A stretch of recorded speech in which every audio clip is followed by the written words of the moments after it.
El sábado pasado, a las 7 de la mañana, llamaron al timbre de casa como si estuviera ardiendo el edificio. Abrí la puerta medio dormido, en calzoncillos, y me encontré con Juan, mi vecino del quinto, con cara de no saber si reírse o disculparse. Javi, me dijo. Creo que tienes que bajar al garaje. No entendía nada, pero bajé. Al abrir la puerta del sótano me golpeó el olor a gasolina y perfume caro. Y ahí, entre los coches aparcados, estaba el Seat León negro de mi mujer, encendido, con las ventanillas cubiertas de vaho. Dentro, ella, y un tío que no conocía, medio vestidos, apartándose como si con eso pudieran borrar lo que acababa de ver. Me quedé quieto, sin decir nada, solo escuchando cómo el motor seguía al ralentí y el sonido de 2 respiraciones aceleradas que no eran por culpa de las escaleras. En ese momento, no sabía si arrancarles la puerta, apagar el coche o simplemente darme la vuelta. Pero lo que hice, eso vino después, y fue lo que empezó a desmoronar todo. No me moví durante varios segundos, ni siquiera pestañeé, como si el cuerpo estuviera esperando una orden que no llegaba. El tipo que estaba con Marta giró la cabeza hacia mí y puso esa cara de no es lo que parece que, aunque nadie te haya enseñado a detectarla, la reconoces al instante.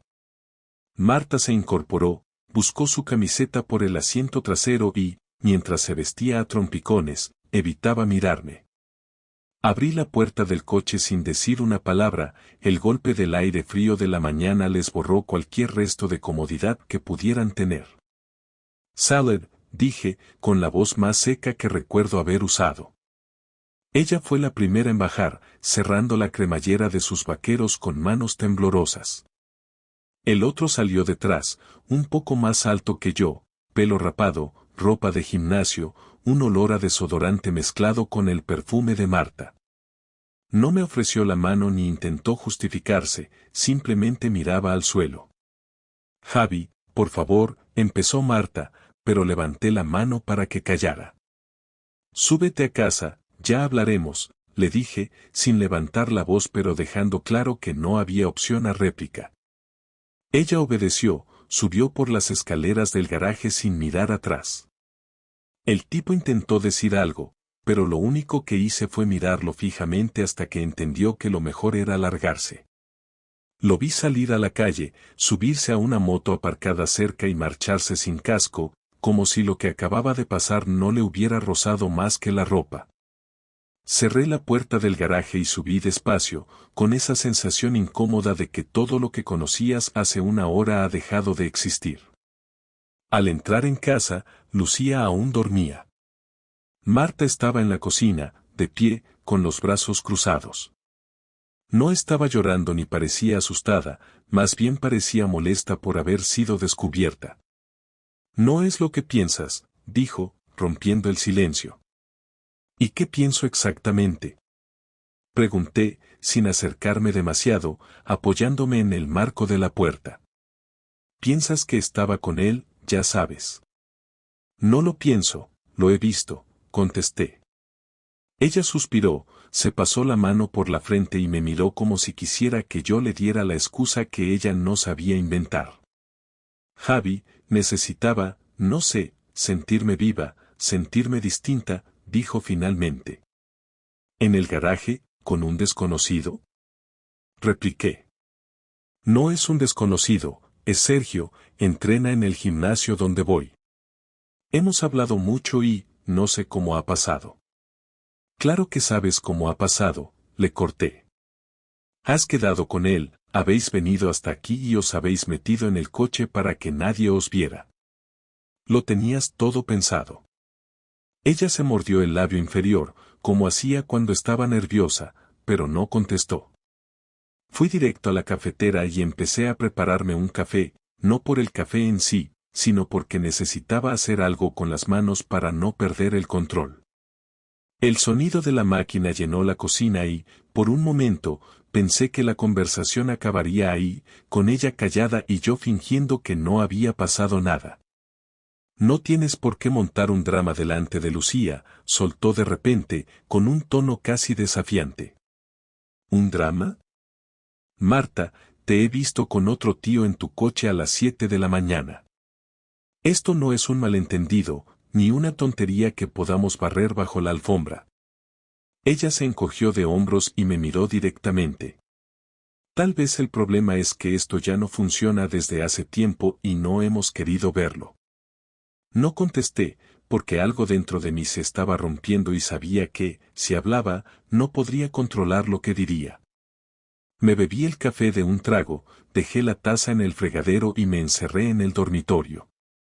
Me tumbé en la cama con la mirada fija en el techo, repasando mentalmente las últimas semanas, buscando pistas que hubiera ignorado. Las salidas al gimnasio a horas extrañas, los cambios de humor, las veces que decía estar agotada y se acostaba temprano sin tocarme ni una vez. No quería aceptar que la imagen que tenía de mi matrimonio era falsa, pero cada recuerdo reciente encajaba demasiado bien con lo que acababa de ver. No era un error puntual, no era una noche loca sin pensar. Esto era algo que había empezado antes y que, probablemente, habría continuado si no me la encontraba en el garaje. Pasé el resto de la mañana sin hablarle, y ella tampoco intentó acercarse. A mediodía se vistió para salir y, antes de irse, dijo que iba a casa de su hermana. No le pregunté nada. En cuanto cerró la puerta, cogí las llaves y bajé otra vez al garaje. Miré el coche por dentro, buscando cualquier cosa que me diera más información. En el asiento trasero encontré una bolsa de deporte con ropa de mujer y un neceser pequeño que no era suyo. Dentro había un frasco de colonia masculina, una botella pequeña de lubricante y un paquete de chicles abierto. Guardé todo en una bolsa y lo subí a casa. No sabía qué iba a hacer con eso, pero tenerlo en mis manos me daba una sensación de control que había perdido por completo. Me senté en el sofá, con la televisión encendida sin sonido, y esperé a que llegara. Tenía claro que, cuando lo hiciera, iba a necesitar respuestas y, esta vez, no pensaba dejar que se escapara con excusas vagas. Cuando volvió, Lucía ya estaba viendo una serie en su habitación. Marta dejó el bolso en la entrada y me vio con la bolsa en el regazo. ¿Qué es eso?, preguntó, frunciendo el ceño. Lo que había en tu coche esta mañana, respondí. Se quedó de pie, inmóvil, con la mirada fija en la bolsa. No dijo nada durante varios segundos, hasta que finalmente soltó un no es mío que sonó más a reflejo automático que a una negación convincente. Claro que no es tuyo. Es de él, dije, y la forma en que evitó mi mirada fue la confirmación que necesitaba. La tensión en el aire era espesa. Ella sabía que ya no podía ocultar nada, y yo sabía que la conversación que venía a continuación iba a destrozar lo poco que quedaba en pie. Marta dejó el bolso en el suelo, respiró hondo y se acercó a la mesa del comedor. No intentó sentarse, se quedó de pie, como si mantener la distancia fuera su forma de protegerse. Yo no aparté la vista de la bolsa, esperando a que fuera ella quien empezara a hablar. Pasaron varios segundos en silencio hasta que abrió la cremallera y sacó el frasco de colonia, lo miró un instante y lo volvió a dejar dentro sin decir nada. No tiene sentido que sigamos así, Javi, dijo finalmente, con un tono que mezclaba cansancio y determinación. Ya lo has visto, y aunque no quiera que esto sea un escándalo delante de Lucía, no voy a fingir que no ha pasado. No ha pasado, Marta, está pasando, la corregí. Y lleva pasando un tiempo.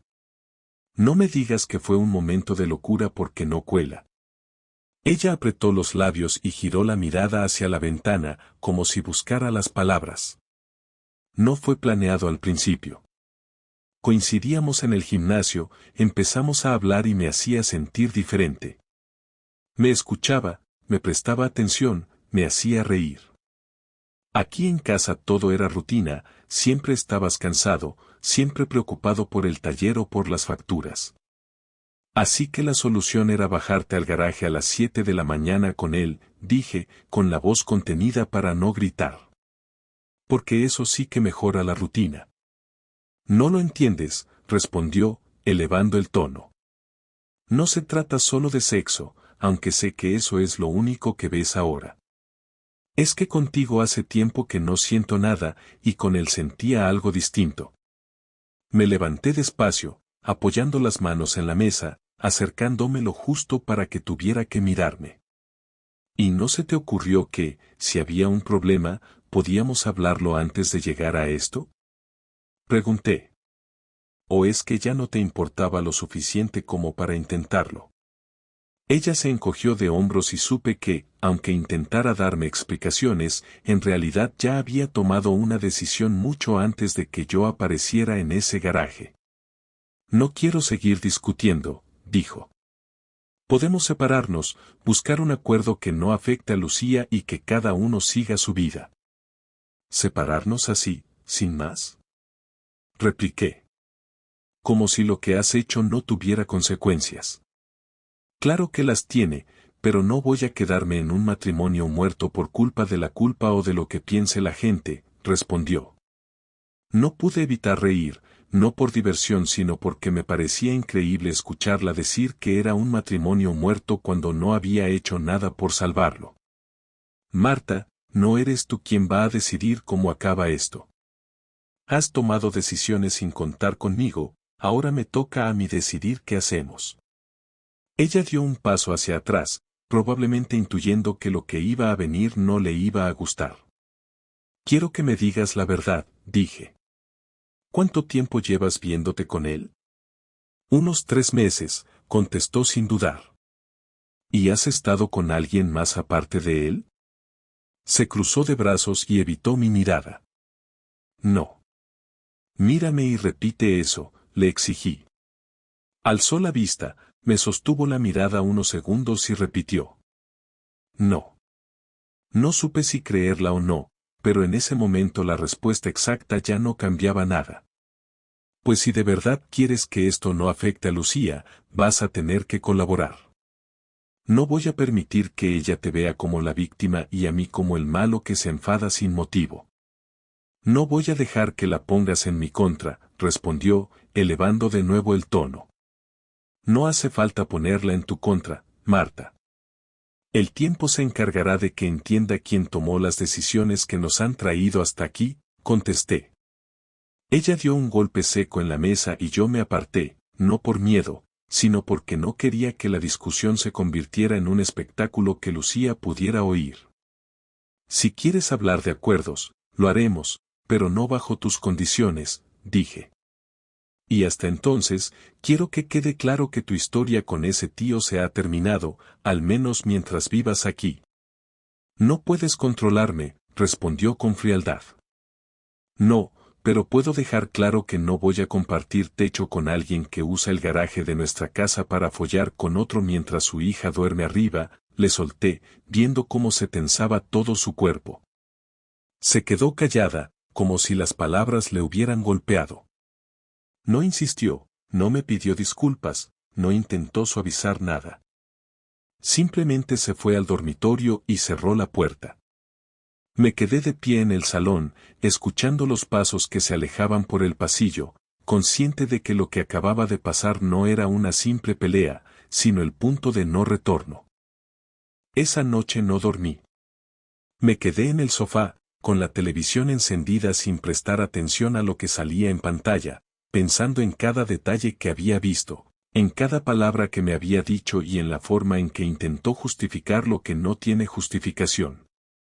No quería actuar en caliente, porque sabía que si lo hacía podía cometer un error que me dejara en peor posición. Necesitaba un plan, algo que no solo le dejara claro que no iba a salirse con la suya, sino que también me diera ventaja cuando todo esto llegara a los abogados. A las 6 de la mañana, mientras todavía estaba oscuro, cogí el teléfono y llamé a Marcos, un amigo que lleva un despacho pequeño pero que es de los que no se anda con rodeos. Le pedí que nos viéramos en su oficina a media mañana y aceptó sin hacer demasiadas preguntas. Antes de salir de casa, imprimí las fotos que había tomado en el garaje. No eran muchas, pero en una se la veía claramente a ella y al tipo en el asiento delantero, y en otra aparecía la bolsa con las cosas que encontré. Las guardé en una carpeta junto con las facturas de todo lo que pago yo solo desde hace años y que ella siempre daba por hecho que se cubrían sin más. Dejé a Lucía en el colegio como cualquier otro día, sin que notara nada, y me fui directo a ver a Marcos. Cuando le conté la situación, me escuchó sin interrumpir, revisó las fotos y asintió varias veces. Si quieres protegerte legalmente y minimizar daños económicos, tienes que documentar todo, me dijo. Mensajes, llamadas, movimientos de dinero, todo lo que pueda demostrar que la relación estaba rota por su decisión y no por la tuya. Le expliqué que no tenía acceso a sus mensajes porque llevaba el teléfono bloqueado siempre encima, pero que sí podía conseguir más pruebas si iba al gimnasio donde lo conoció. Marcos me sugirió que fuera con cuidado y que, si conseguía algo, se lo pasara antes de usarlo, para no exponerme a que me denunciara por invasión de intimidad. Salí de su despacho con una sensación distinta. Ya no era solo la rabia que había sentido el día anterior, ahora tenía un objetivo claro y sabía por dónde empezar. Me fui al gimnasio en el que ella entrenaba, uno pequeño en el barrio de Ruzafa, y pedí información sobre una matrícula. Mientras el recepcionista me enseñaba las instalaciones, fui observando las fotos enmarcadas en la pared. En varias salía el tipo del garaje, posando con clientes y en eventos. Tenía pinta de ser monitor o entrenador personal. Pregunté si trabajaba allí y el recepcionista me dijo que sí, que se llamaba Sergio y que llevaba un par de años. Volví al coche y me quedé un rato esperando. No quería seguirle, pero sí confirmar si Marta iba a aparecer. A media mañana, la vi entrar, vestida con mallas negras y una sudadera gris. No llevaba la bolsa habitual, lo que me hizo pensar que ya tenía ropa allí guardada. No me moví, solo observé durante unos minutos y luego me marché. Ya tenía suficiente para que Marcos pudiera tirar del hilo si hacía falta. Por la tarde, cuando Lucía se fue a casa de una amiga, aproveché para empezar la segunda parte de mi plan. Fui al banco y pedí cambiar las claves de todas las cuentas que estaban a mi nombre. Cancelé la tarjeta secundaria que ella usaba y dejé solo una con límite reducido para gastos de supermercado.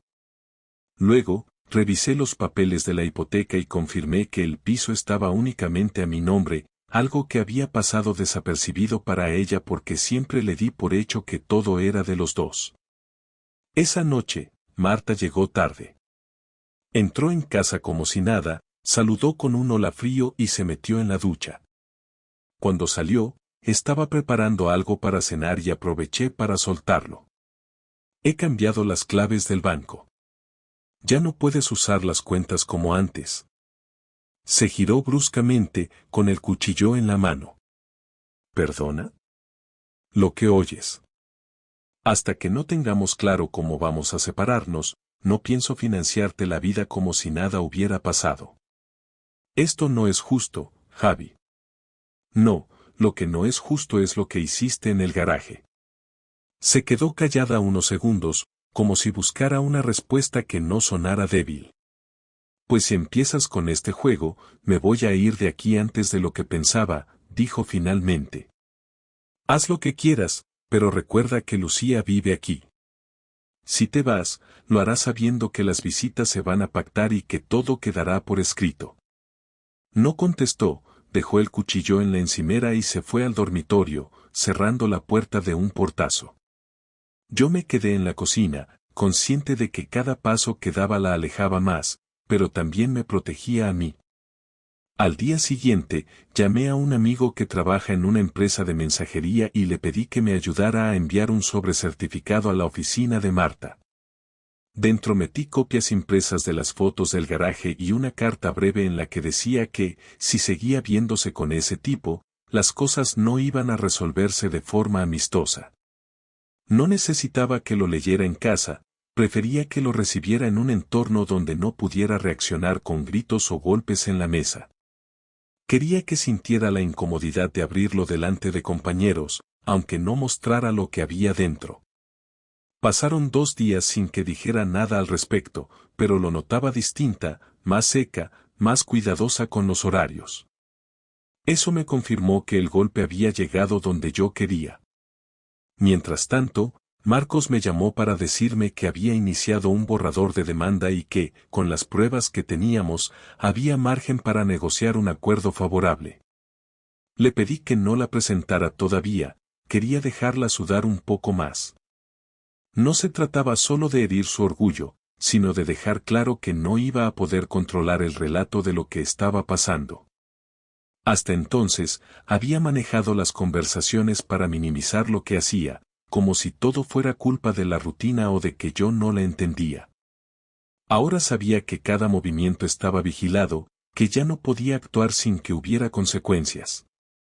Cuando vi que empezaba a comportarse de forma más cautelosa, decidí que era momento de preparar el siguiente paso, uno que le dejara claro que la separación no iba a ser en silencio y sin repercusiones para su imagen.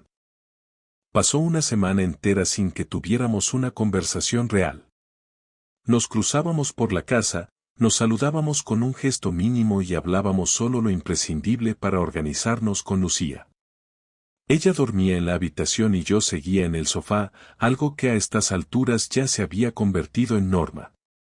El viernes por la noche, después de cenar, le pedí que se sentara conmigo en el comedor.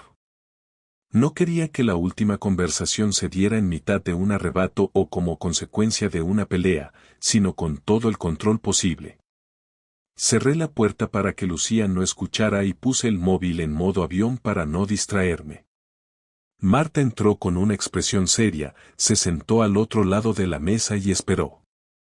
Quiero que hablemos de cómo vamos a cerrar esto, empecé. No quiero discusiones interminables, quiero que todo quede claro ahora. Ella no dijo nada, así que seguí. Sé lo que hiciste, sé con quién, y sé que no es la primera vez que pasa. Tengo fotos, tengo objetos que no son tuyos y tengo testigos de que estabas con él en el garaje. No te estoy pidiendo que lo confirmes, porque no necesito que lo confirmes. Lo que necesito es que me digas cómo quieres que terminemos. Marta respiró hondo, se recostó en la silla y habló con un tono más bajo del que esperaba. No quiero pelearme por cada detalle. Quiero que firmemos un acuerdo, que Lucía viva conmigo la mayor parte del tiempo y que puedas verla cuando quieras. No, respondí sin levantar la voz. Lucía no va a ser usada para equilibrar tu culpa. La custodia será compartida. No voy a aceptar menos tiempo con mi hija porque tú hayas decidido llevar una doble vida. No creo que eso sea lo mejor para ella, dijo, mirándome como si quisiera darme una lección. Necesita estabilidad, y eso lo tendrá conmigo.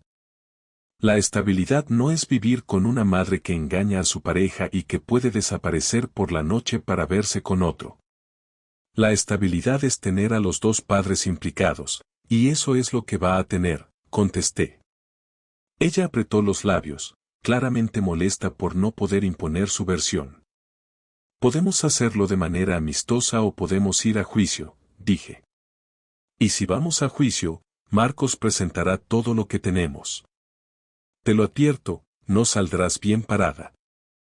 ¿Y crees que a mí me importa lo que piensen los demás? Preguntó con una mezcla de ironía y rabia. Tal vez no te importe ahora, pero cuando tus padres, tu hermana y tus compañeros de trabajo reciban la información, lo hará. Ese fue el primer momento en toda la conversación en que su expresión cambió. No fue miedo, pero sí una incomodidad evidente. No vas a arrastrar a mi familia a esto, dijo con un tono más agudo. Tú los arrastraste el día que decidiste hacer lo que hiciste. Yo solo voy a poner la luz donde tú has querido mantener la sombra. Se quedó callada y bajó la mirada, jugando con la servilleta que había sobre la mesa. Después de unos segundos, levantó la vista. Si acepto la custodia compartida, ¿dejarás de amenazar con enviar esas fotos? No son amenazas, Marta, son medidas de protección. Pero si cumples con lo que acordemos, no tendré necesidad de usarlas. Ella sintió despacio, aunque no parecía convencida. Quiero seguir viviendo en este piso con Lucía, Al menos hasta que termine el curso, añadió. No. Este piso es mío legalmente. Puedes quedarte hasta que encontremos una alternativa, pero no será más de 2 meses. Y durante ese tiempo, las normas cambiarán. No quiero a ese tipo ni a ningún otro aquí dentro. No pensaba traerlo, respondió con frialdad. No me importa lo que pienses, así será. El silencio volvió a llenarlo todo durante unos segundos. Yo tenía claro que, aunque aceptara en ese momento, podía intentar saltarse el acuerdo más adelante, así que todo debía quedar por escrito y con testigos. Mañana por la mañana vamos a ir a la oficina de Marcos, dije. Allí firmaremos un preacuerdo con lo que hemos hablado hoy. Custodia compartida, 2 meses para que busques un lugar donde vivir y ninguna reclamación económica por tu parte. Eso último no lo acepto, respondió rápido. He vivido aquí todos estos años, he contribuido con mi trabajo. Has contribuido a romper el matrimonio. No voy a pagar por eso. Vi cómo se tensaba otra vez, pero esta vez no replicó. Si crees que puedes convencer a un juez de que mereces una compensación después de lo que has hecho, adelante, añadí. Yo tengo las pruebas y el tiempo para llevarlo hasta el final. Marta se levantó despacio, como si quisiera acabar la conversación ahí, pero yo no terminé. Quiero que entiendas que esto no es venganza, es consecuencia. Tú has elegido este final, yo solo estoy asegurándome de que no me lleves por delante en el proceso. Si crees que con esto vas a quedar como el bueno de la historia, te equivocas, dijo antes de irse hacia el pasillo. No me interesa ser el bueno, me interesa que la verdad esté clara, respondí. La vi alejarse, cerrar la puerta del dormitorio y dejarme otra vez en silencio en el comedor. Sabía que al día siguiente en la oficina de Marcos la tensión sería la misma, pero al menos ya tenía una base acordada y la certeza de que estaba dispuesto a llegar hasta el final. A la mañana siguiente llegamos puntuales a la oficina de Marcos. Él ya tenía preparado el borrador del preacuerdo y nos recibió con la formalidad que exige su trabajo, pero con la frialdad justa para que ninguno de los dos sintiera que estaba de parte de alguien. Leyó cada punto en voz alta, confirmando la custodia compartida, el plazo de 2 meses para que Marta encontrara otra vivienda, la renuncia a reclamaciones económicas y las condiciones sobre el uso del piso hasta que se marchara. Marta escuchaba con los brazos cruzados, sin interrumpir, aunque era evidente que cada cláusula le molestaba más que la anterior. Cuando Marcos terminó, ella pidió leerlo por su cuenta.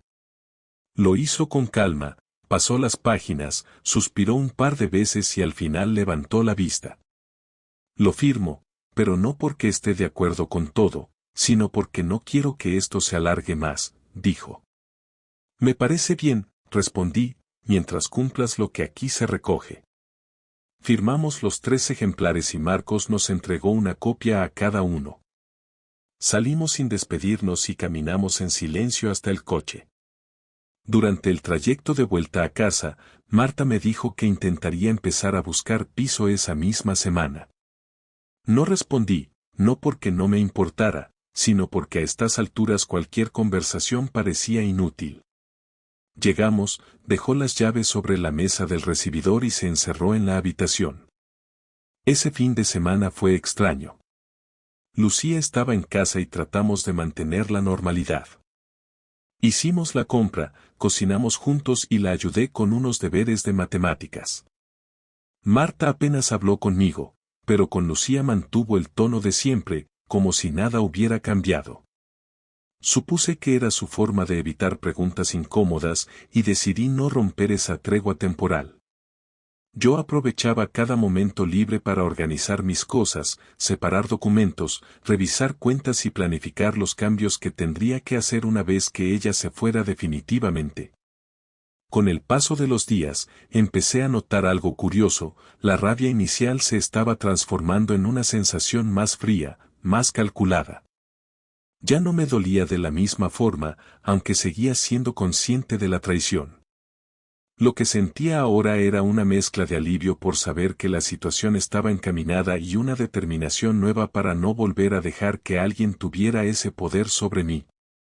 Me di cuenta de que, durante años, había dejado pasar comportamientos que no me gustaban por evitar discusiones y que esa pasividad había abierto la puerta a lo que terminó ocurriendo.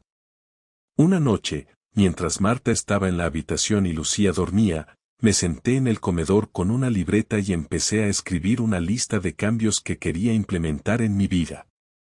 No eran propósitos grandilocuentes, eran cosas concretas: mejorar la gestión del taller, ampliar la cartera de clientes, dedicar más tiempo a actividades con Lucía, retomar el deporte que había abandonado hacía años y reforzar el contacto con amigos que había descuidado.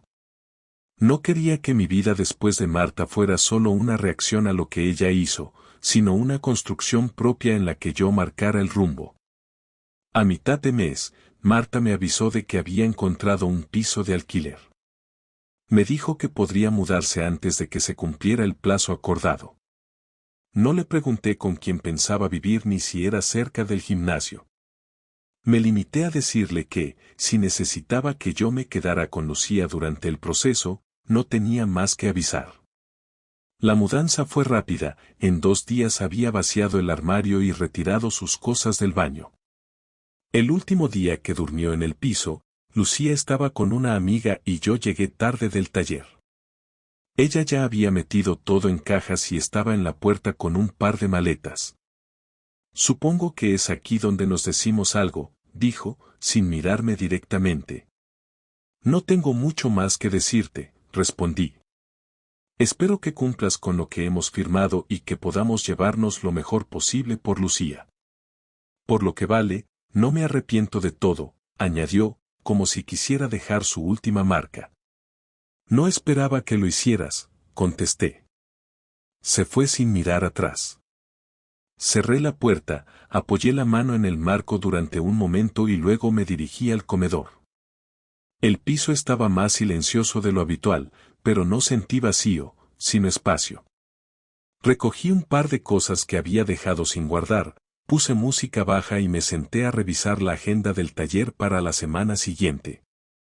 En los días posteriores, la dinámica con Lucía se adaptó rápido. Ella dividía el tiempo entre mi casa y el piso de su madre, y aunque al principio la transición fue un poco rara, pronto empezó a moverse con naturalidad entre ambos lugares.